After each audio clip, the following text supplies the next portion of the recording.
speak today. So we're here for this event in order to celebrate and honor Dr. Stephens and his influence on the mathematics department here at Potsdam. Dr. Stephens wasn't in the department while I was here, and so I can't speak of him directly, but I want to take this time in order to talk about the influence that I saw that he had on the department and the way that he shaped the department that I was a part of and how that ultimately influenced my decisions for what I want to do, or what I've wanted to do after my time at Potsdam. So currently I'm a graduate student at the University of Notre Dame in the philosophy department, studying philosophy of mathematics. My particular interest in the philosophy of mathematics was in the development of mathematical thought in the 20th century, specifically with fields like algebraic topology and category theory.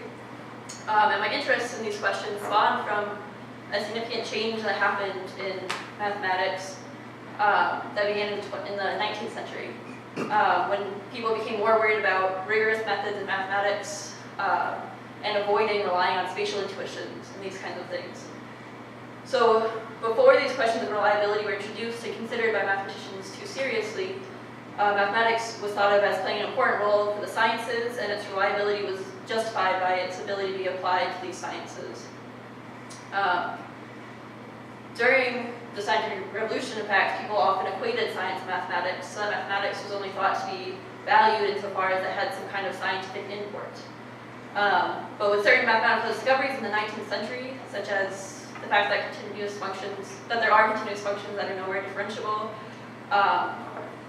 really changed this idea and made people realize that you can't rely on spatial intuition to justify your mathematics, or your choice of what should be studied mathematically. And so, as a result, mathematics was discovered to not always map onto our intuitions or beliefs about the physical world, and this left mathematics in a state of question as to whether it could be justified outside of itself.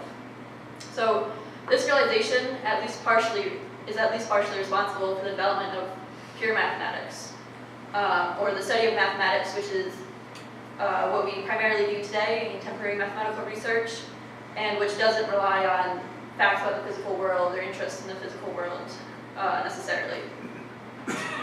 And so this made mathematics more interested in the idea of becoming familiar with the abstract objects that are studied by mathematicians. In particular, there's one mathematician, Felix Hausdorff, who in the earliest 20th century studied this space called das Spielraum. It's the German, which translates to play space. And this space consists of all the mathematical structures that were able to be studied, or possible to be studied. And this was interesting to him because he thought that mathematicians should stop focusing on just spaces that had physical significance or scientific interpretations that were significant. And instead, he thought the mathematicians should just explore all the kinds of mathematical spaces that were out there. And this, I thought, is really similar to my experience at Potsdam.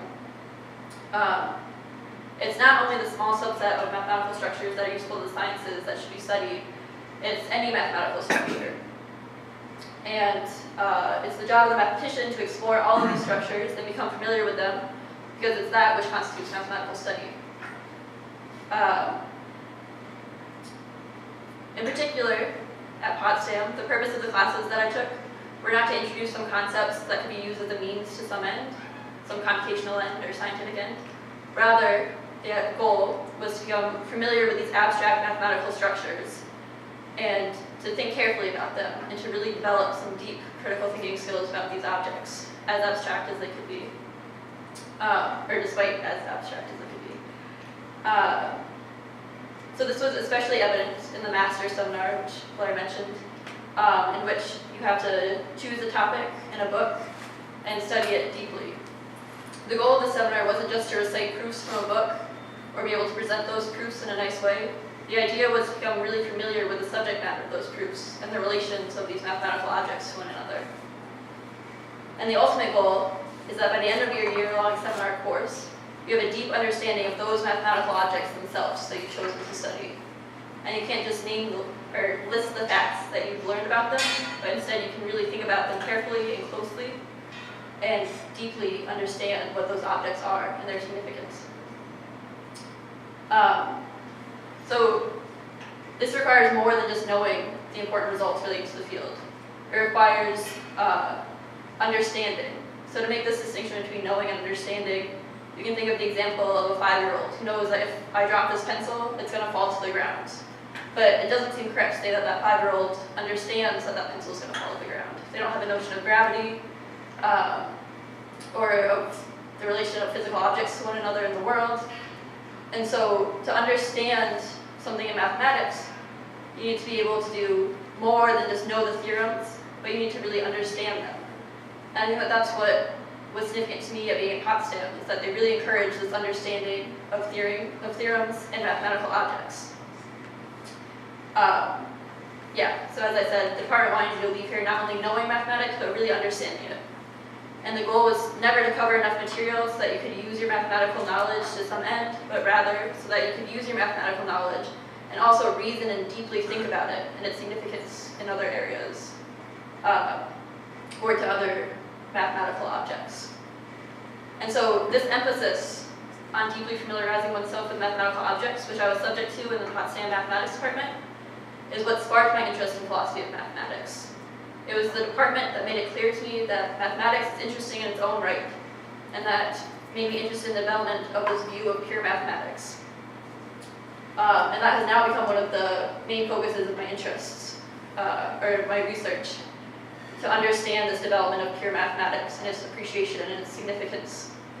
And I think that this has come directly from the philosophy of the department here at Potsdam. And in particular of Dr. Stephens' shaping of the BA MA program and the features of that program that were emphasized to me while I was here. And so I have Dr. Stephens as well as the entire math department here, that was here when I was here, to thank for that. And to thank for introducing me to these ideas and emphasizing these kinds of things about math. And so thank you to the department and Dr. Stephens. And now I'm going to pass the floor over to my father, Ellen Lehet, who will be able to tell you a little bit more about his interactions with Dr. Stephens himself and that influence that had on him. So thank you.